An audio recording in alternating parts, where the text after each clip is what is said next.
Hi there. Austin Brightsmile here.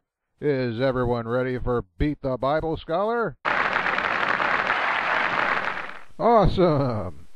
Well, let's meet our biblical scholar for today's match.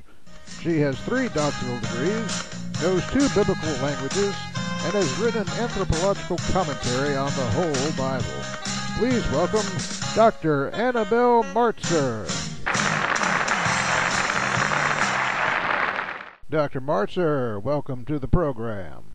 You can call me Belle, Mr. Brightsmile. Why, thank you. How nice. And now, here's our contestant who's trying to beat the Bible scholar. In his spare time, he likes to make rude noises in elevators.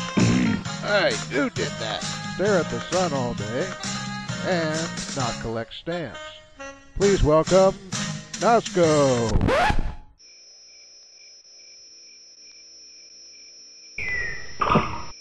So, what kind of preparation did you make for today's program, Nosko?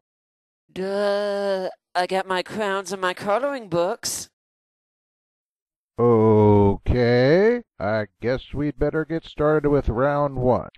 Does Jeremiah 7:22 contradict Exodus 20:24 about whether God approves sacrifices? Whoa, a little excited there, hey, Nosko?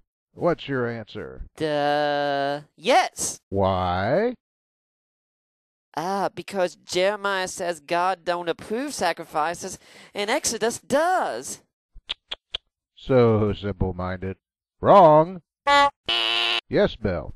The answer is no. Yes? Why?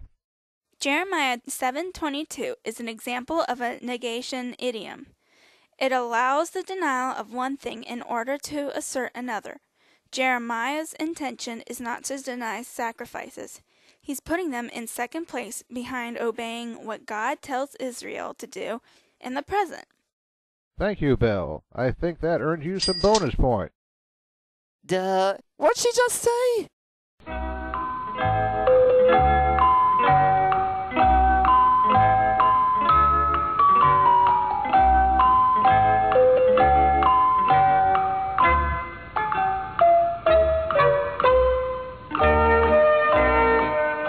Question 2. Does 2 Kings 2:11 contradict John 3:13 regarding who first went to heaven, Elijah or Jesus? Hey, now, no need to get hyper there. What's your answer? That's a big fat contradiction, Austin. No, I'm sorry. Yes, Belle. The answer is no. Yes? Why? The Hebrew word translated heaven in 2 Kings means the sky. At the time of 2 Kings, there was no concept of heaven as the special abode of God shared with his people. The Greek word in the second verse can also mean the sky, but it is also used in the sense of God's realm. It carries theological freight that the Hebrew word doesn't. 2 Kings just asserts where Elijah went physically and carries no theological overtones. Excellent answer, Belle. That's a whole bunch more points for you. Hey!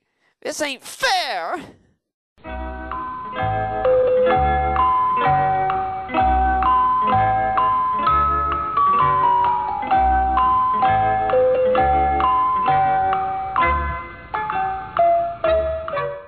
Well, it's time for a commercial break, and we'll be right back after this message from our sponsors.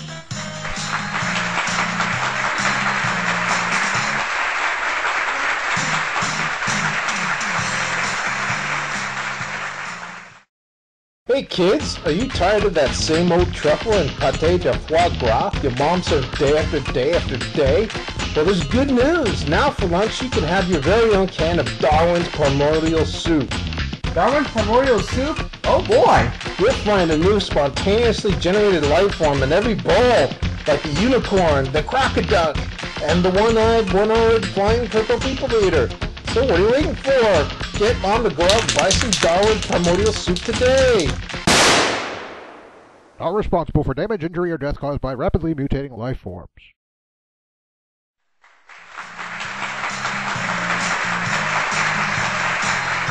Well, welcome back to our program. We're having an exciting match here, so let's get right to question 3. Is there a contradiction between Isaiah 40:28, which says God never gets weary, and Isaiah 43:24, which says that God has gotten weary?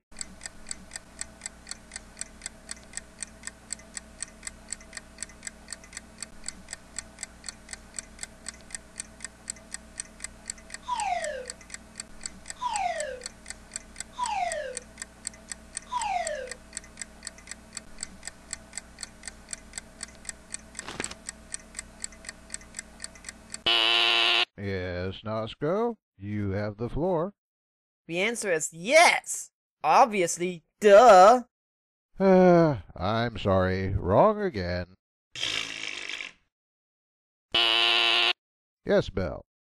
Isaiah 43:24 is a counterpoint to Isaiah 43:23, which says that God has not made the people weary with his demands for sacrifice.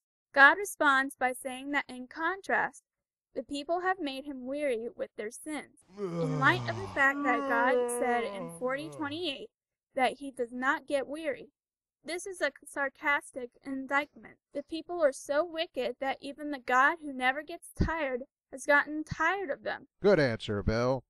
That'll be more points for you, but we'll have to count them off stage. Oh, I see we have time for only one more question, so let's get to it.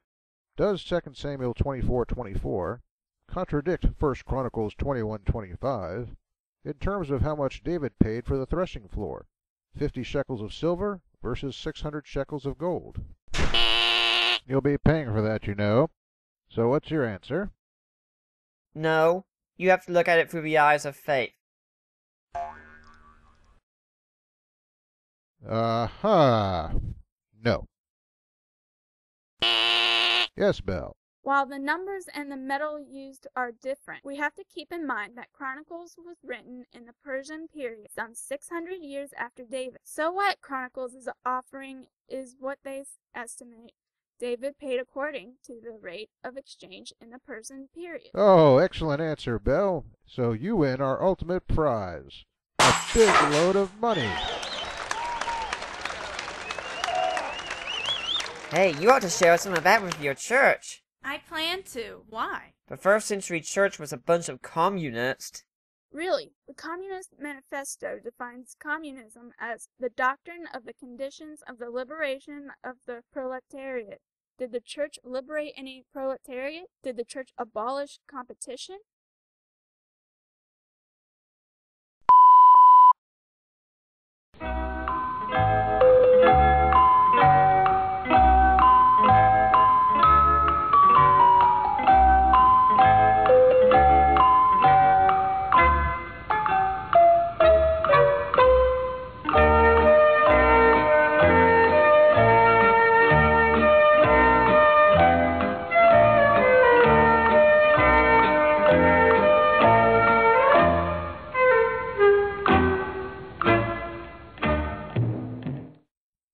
Too bad, Nosko. But don't feel too bad. We have a runner-up prize just for you. A vacation to another website. A vacation? Oh boy, oh boy, oh boy, oh boy!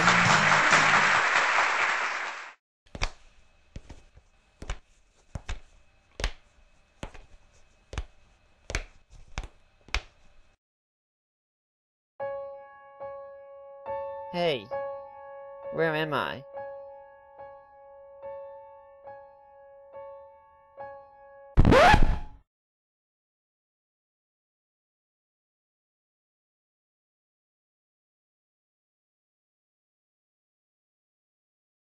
Uh-oh.